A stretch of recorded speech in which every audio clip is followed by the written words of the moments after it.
পুরনো বাড়ির দেয়াল ভেঙে গুপ্তধন পাওয়ার গল্প এবার বাস্তবেই ঘটেছে। যুক্তরাজ্যের শেফিল্ডে প্রায় 100 বছরের পুরনো একটি বাড়ির গোপন দেয়াল ভেঙে এক দম্পতি খুঁজে পেয়েছেন দীর্ঘদিন ধরে লুকিয়ে রাখা টাকার ভাণ্ডার। লুইসা ও তার স্বামী ড্যান 2020 সালে করোনা মহামারীর লকডাউনের সময় নিজেদের বাড়ির বেসমেন্ট পরিষ্কার করছিলেন। এ সময় সিঁড়ির নিচে ইট দিয়ে বন্ধ করা একটি দেয়াল তাদের নজরে আসে। কৌতূহলবশত দেয়ালটি ভেঙে ভেতরে প্রবেশ করলে প্রথমে প্রচুর কয়লা দেখতে পান। পরে সব কয়লা সরানোর পর নিচে একটি পুরনো ধাতব কৌটা খুঁজে পান তারা। কৌটাটি থেকে তীব্র অ্যামোনিয়ার গন্ধ বের হওয়ায় কয়েক মাস সেটি খোলার সাহস পাননি তারা।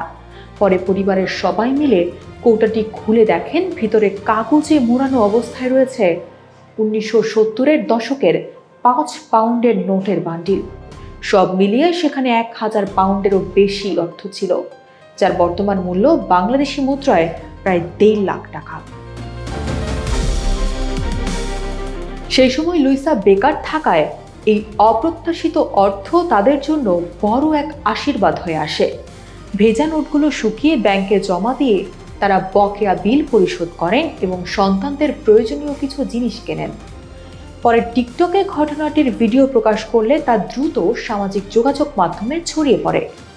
শতবর্ষী বাড়ির গোপন দেয়ালে লুকিয়ে থাকা এই গুপ্তধনের গল্প এখন বিশ্বজুড়ে কৌতূহলের বিষয় হয়ে উঠেছে।